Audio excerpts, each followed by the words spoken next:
The major players in the stock markets, commodity markets, etc., got into something and out of other things. And every time the effect of Greenspan's statement has been to push up what they got into and push down what they got out of. Why? Because they wrote his statement.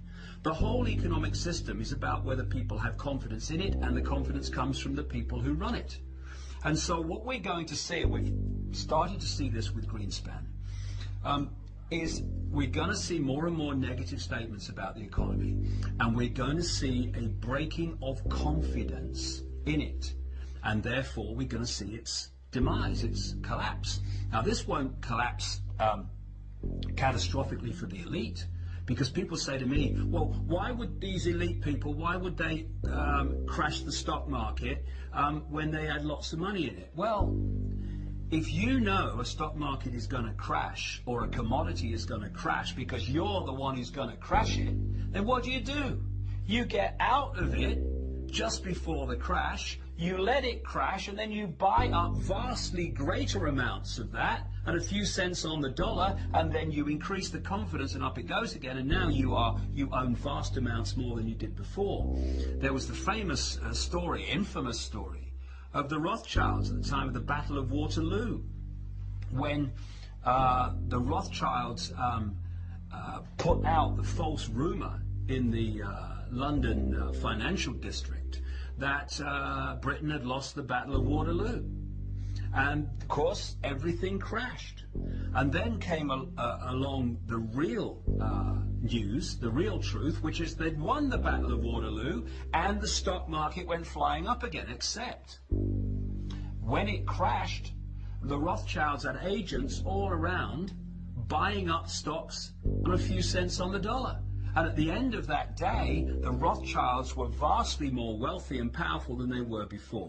So if a stock market crashes, or an economic system crashes, it's because those who move trillions of dollars around it every day have made it crash.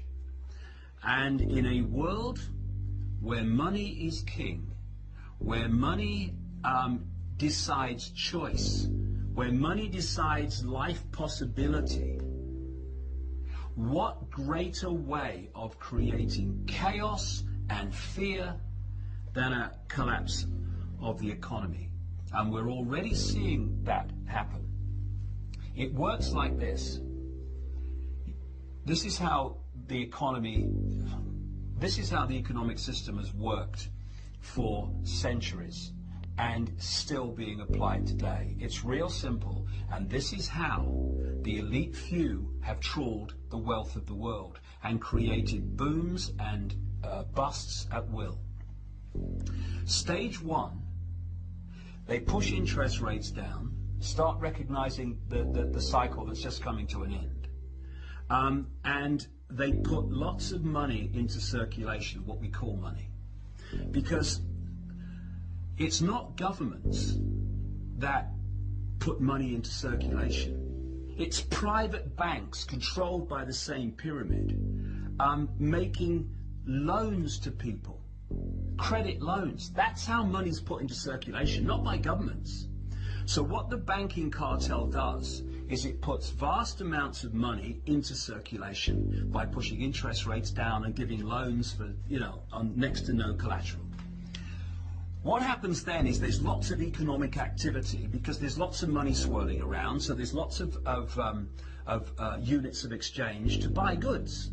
So what happens is people get more confident, they take out more debt themselves, because we're going to have a bigger house now, darling. The economy's doing so well, we'll have a bigger car, we'll have 2 holidays, vacations a year now, or 3 maybe, because we're doing ever so well. And what do businesses do? They get into more debt, because crikey, we've got all this demand, we've got to invest in plant and machinery and more staff and all this, so we can meet demand.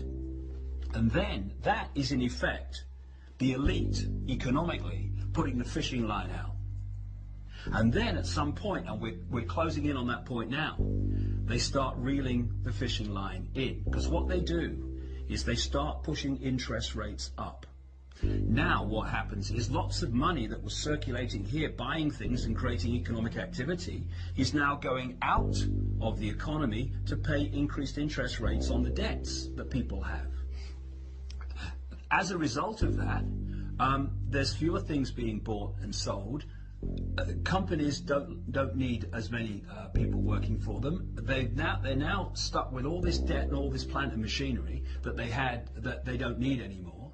People can no longer pay their mortgages, so now there's a problem with the mortgage companies, and they have a problem because they've got to lose their home. And as more and more people do that, the value of homes goes down until eventually there's a point where they're worth less than you actually paid for them.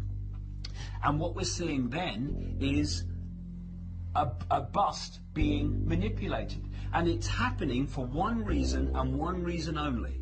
The amount of units of exchange in circulation is being removed from the economy. What we're seeing now are the signs that they're now manipulating a bust in this very way to create as much chaos and panic and fear as possible, because panic, fear, and chaos are a manipulator's dream.